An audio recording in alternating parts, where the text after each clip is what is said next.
Hello, welcome to Unlocking Buddhism. Have you ever felt torn between doing good and doing right? Imagine this. You're driving home through a quiet rural road, and suddenly you see a stray dog limping, abandoned. Your heart aches. Instinctively, you want to stop, rescue it, feed it, take it in. But you can't, not today. You have no space, no means, and maybe not even the emotional strength. Still, you feel guilty. You suffer. Why? We often believe compassion means action, that to feel deeply is to be good, that to care, even to the point of our own collapse, is a noble path. But what if it's not? What if compassion, untempered by wisdom, becomes a trap? In today's reflection, we'll explore a perspective from the Theravāda Buddhist tradition that might challenge your assumptions. What if true compassion is not about giving endlessly, but about knowing your limits and honoring them with clarity? Many kind-hearted people suffer not from lack of love, but from lack of skill in how to love. They love too much, too blindly, or too desperately. And in doing so, they abandon their own balance, their own truth. This is not a call to be colder or harder. This is an invitation to be wiser, to see that the most compassionate path is not always the one that hurts you most, but the one that sustains your heart and mind in harmony. So ask yourself, have you ever felt broken by your own kindness? Have you ever loved in ways that left you empty? Maybe it's time to meet compassion again, not as a feeling, but as a practice, one rooted in wisdom. Leave a short comment below. Compassion or clarity? What do you feel more drawn to today?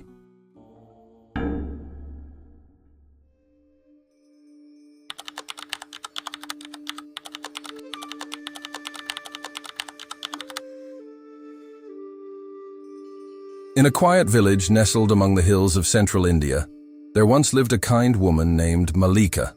Known for her generous heart, she never let a hungry soul pass her door without offering food, nor a lost animal go without shelter. Her neighbors admired her for her compassion, her selflessness, her radiant gentleness. One monsoon season, a wave of stray animals began appearing in the village, some abandoned, some lost, all helpless. Malika, true to her nature, opened her home to them. She fed them, cared for them, and stayed up through the night cleaning and comforting. At first, people praised her, but over time, they noticed a change. Her health began to falter. Her eyes looked heavy.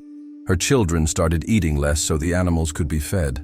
And Malika, though still smiling, grew quiet, withdrawn, burdened. One day, her elderly neighbor, a retired monk, came to visit. He watched her silently for a while as she tended to an injured dog, her hands trembling. Finally, he spoke, gently but firmly. "Malika, your compassion is beautiful." Tears welled in her eyes.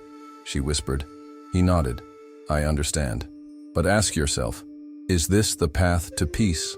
In that moment, something shifted in Malika. She realized her compassion had grown uncontrolled, like a vine without a trellis. It had lost its direction. It wasn't that she loved too much, but that she had forgotten to balance love with wisdom. In the weeks after that talk, Malika began to observe her own impulses. She noticed how her heart would ache instantly at the sight of suffering, how the urge to help surged like a wave. But now she allowed herself a breath, a pause before acting. She didn't stop caring, but she began to care with boundaries. One morning, she found a kitten left in a box at her door. In the past, she would have taken it in without hesitation. But that day, she looked at her worn hands, her tired children, the animals already under her care. With a heavy heart, she took the box to a nearby temple where others could help, and then she returned home. That night, she slept deeply for the first time in weeks. This kind of discernment isn't coldness, it's clarity. Buddhist tradition is rich with such insights. The path is not one of single virtues magnified, but of inner qualities harmonized, compassion singing with wisdom, generosity walking hand in hand with discernment. In the Pali Canon, the Buddha corrected a monk named Sati, who taught that boundless love alone could bring liberation. The Buddha responded that while compassion is noble, it is still conditioned. It arises and ceases. It is part of the path, not the goal. Like a boat used to cross the river, it must eventually be set down.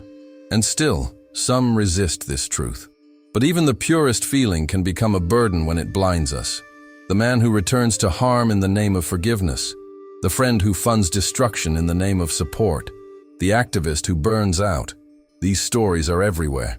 When compassion lacks equanimity, it becomes pain.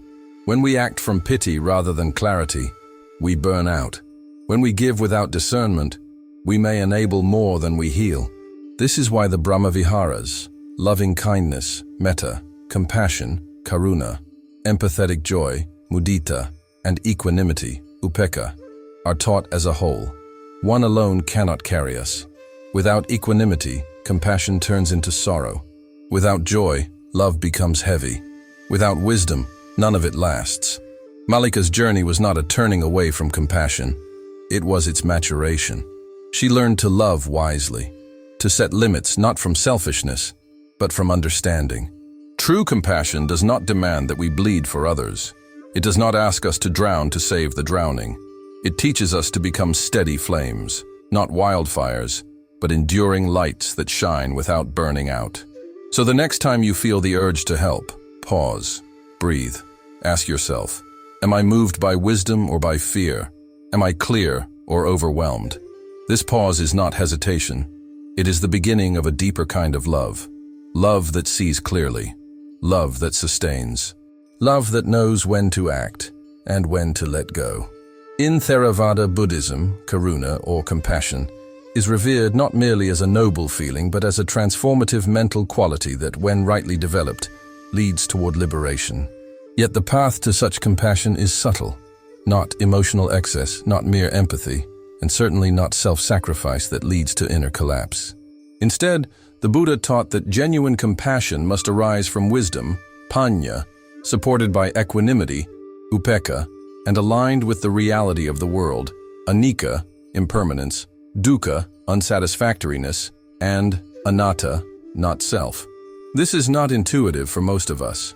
We are taught that to feel deeply is virtuous, that to hurt for another is a sign of our goodness, and in part, it is. But in the Dhamma, it's not merely how much you feel, it's how clearly you see. The Buddha emphasized not just right action, but right view. Without it, compassion turns into attachment, and help becomes harm. Consider the difference between responding to suffering with clarity versus reacting from emotional overwhelm. A person sees a stray dog and immediately feels pain. Without reflection, they take it home, not because they are able, but because they feel they must. Days later, they are exhausted, angry, unable to cope. They suffer. The dog suffers. The original intention was good, but the execution lacked insight. This is the danger of untrained compassion. It becomes distorted by ego, by guilt, by craving. We begin to help not from wholeness, but from a fragmented need, to be good, to be loved, to escape discomfort. In the Buddha's teaching, the purity of an act lies not only in what we do, but in why and how we do it. The Buddha never taught compassion in isolation. He placed it alongside the other Brahmaviharas, loving kindness, metta, sympathetic joy, mudita, and equanimity, upekkha. These four form a complete training for the heart. When practiced together, they shape a mind that is both tender and stable, open yet grounded. Equanimity especially plays a pivotal role. Without it, compassion can become biased, selective, reactive, unstable. Upekkha allows us to see that suffering is part of the world, and not all suffering can or should be immediately removed. Some pain must be lived through. Some lessons must unfold through karma. This is not coldness. It's a higher form of wisdom that accepts the limits of what can be done, while still wishing others well. One of the most profound teachings in this context is that compassion is not the end of the path. It is a means. The Buddha reminded us that even noble states are impermanent. We cultivate them to purify the mind, not to cling to them as identity. A person who clings to being compassionate may become rigid, defensive, even resentful when their efforts are not recognized or reciprocated. This is why the practice must always return to the self, not selfishness, but self-honesty. Can you recognize when your help comes from anxiety? Can you admit when your giving is not joyful, but dutiful? These reflections are not to shame us, but to guide us deeper into right view and right intention. And here is perhaps the most radical teaching. You are not obligated to save everyone. Your value is not in how much you suffer for others, but in how wisely you love them.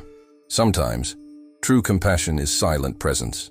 Sometimes, it is a firm boundary. Sometimes, it is stepping away without anger. The Dhamma does not demand heroic exhaustion. It invites skillful engagement. Compassion is powerful not because it overwhelms us, but because it transforms us when it flows from a heart that is both open and wise, both tender and clear. So the teaching is simple, though not always easy. Train your heart. Refine your motives. Let compassion arise not from guilt, but from understanding. Let your love be honest. And most of all, let your wisdom guide your care. The Dhamma is not a distant philosophy from monasteries and scholars. It lives in kitchens, in sidewalks, in the quiet seconds between one breath and the next. The teaching on wise compassion, compassion tempered by equanimity and guided by wisdom, finds its most profound expression not in grand gestures, but in the smallest moments of daily life. Imagine a mother raising 2 children while working full-time.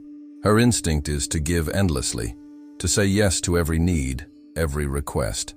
But she begins to notice the toll it takes. Her patience shortens, her joy fades. She realizes that to care well for them, she must also care for herself, to rest, to say no when needed, to ask for help. In doing so, she does not abandon compassion. She embodies it more fully. She gives from a full cup, not from a depleted one. In another home, an adult son cares for his aging father, who is slipping into dementia. The son wants to be present, attentive, endlessly kind. But he finds himself frustrated, even resentful at times. The practice here is not to suppress these feelings, but to notice them, to recognize the limits of the heart. He learns to ask for support, to take time for silence, to bring mindfulness into each encounter.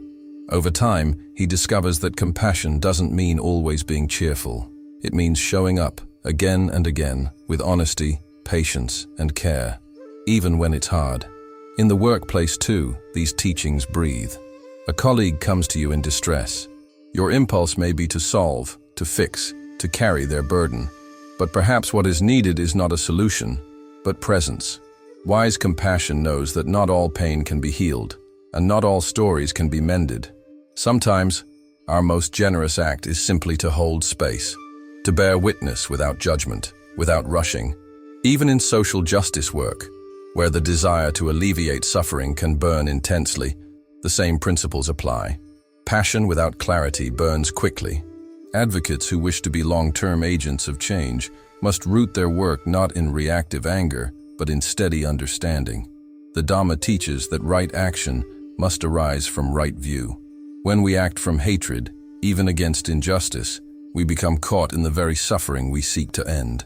But when we act from compassion that sees clearly, that holds both pain and possibility, we can respond with resilience and purpose.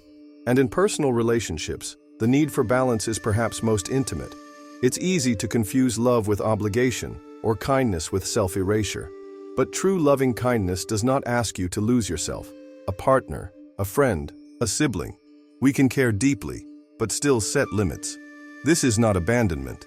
It is mature compassion, the kind that knows its own shape and strength. Even walking down a busy street, the teaching finds us. You see someone in need, asking for help, asking for food. You pause, your heart responds, but you ask yourself, what is truly helpful in this moment? Sometimes, giving a coin is kindness. Sometimes, offering food is wiser. And sometimes simply meeting their gaze with respect is enough. The point is not the act itself, but the clarity behind it. In all these moments, the practice is the same. Pause, feel, observe, and act from a place of integration. When we do this, our compassion becomes sustainable. It does not drain us. It enriches us. This is the great secret of the path, that true giving is never depletion. It is an act of wholeness. When compassion arises from a heart that knows its own depth, it becomes inexhaustible. Not because we are superhuman, but because we are aligned with truth, with intention, with love that sees clearly. This is how Dhamma enters the world, not through drama, but through dignity. Not through martyrdom, but through mindfulness. Not through perfection, but through presence. There is a quiet kind of strength that grows from the soil of inner balance. Not the strength of defiance or dominance, but the strength of a tree rooted deep, unmoved by storm or sun.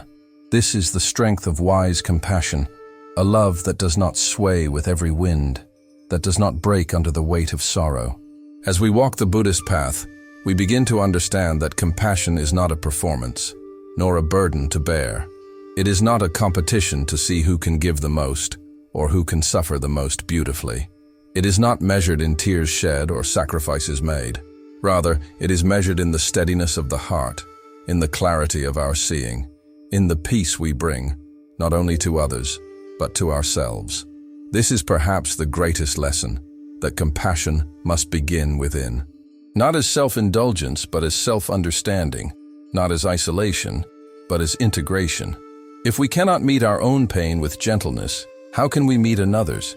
If we do not know the texture of our own sorrow, how can we touch the sorrow of the world without being consumed? The Buddha's path is radical in this way. It does not glorify suffering, nor does it demand self-erasure.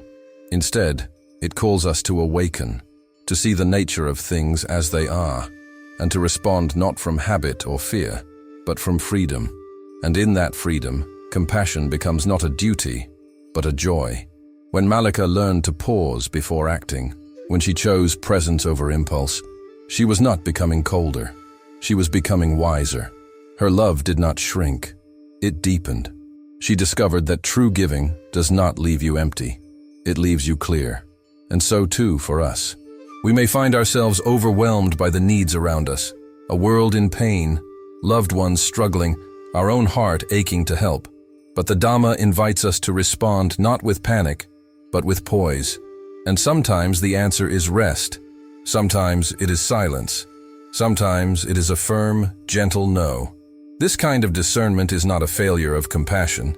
It is its fulfillment. The path of practice is not paved with heroic self-denial, but with clear seeing. And this seeing brings us again and again to the middle way. Not too tight, not too loose. Not clinging, not rejecting. It teaches us to open the heart fully, while remaining rooted in the wisdom of impermanence, the reality of interdependence, and the humility of not knowing.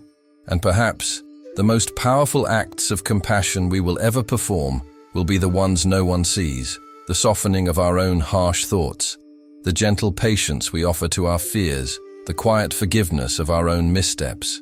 These invisible kindnesses shape the field from which all other compassion grows. In time, compassion ceases to be something we do. It becomes what we are. A calm gaze that sees suffering and does not flinch. A steady hand that helps when help is wise and refrains when it is not. A peaceful heart that does not need to prove its goodness, only to live it. This is not a passive life. It is a life of deep engagement, but engagement that is rooted, balanced, and awake. So let us not be afraid to care with limits. Let us not feel guilty for resting. Let us not believe the lie that love must always hurt. The Buddha did not teach burnout. He taught freedom. And in that freedom, he showed us a way to love that is boundless, not in its reach alone, but in its wisdom. Let us return to this truth again and again, like a pilgrim returns to a quiet temple, in stillness, in simplicity, in sincerity. And in that return, we may find not only the strength to care, but the grace to do so without losing ourselves. This is the gift of the path. Not only that we become more compassionate, but that our compassion becomes wise. Not only that we help, but that we heal.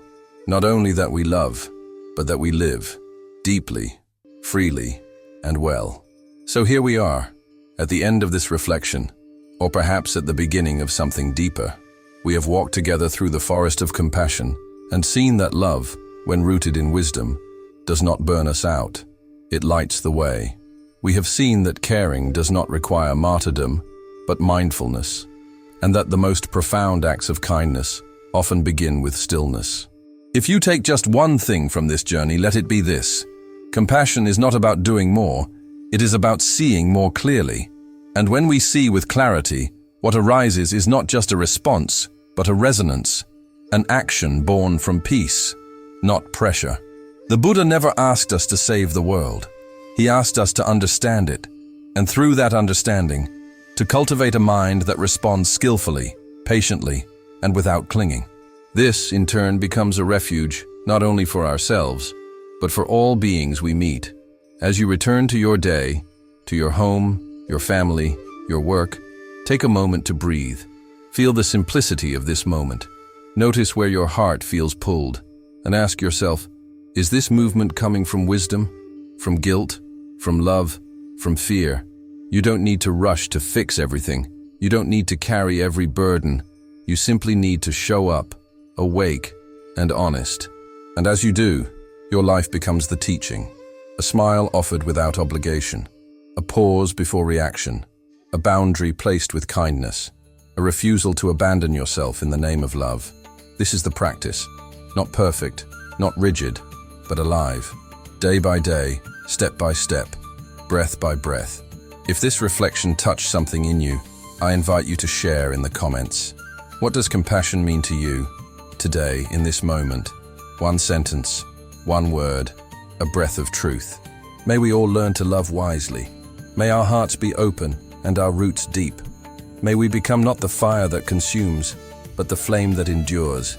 And in doing so, may we walk gently and steadily toward freedom.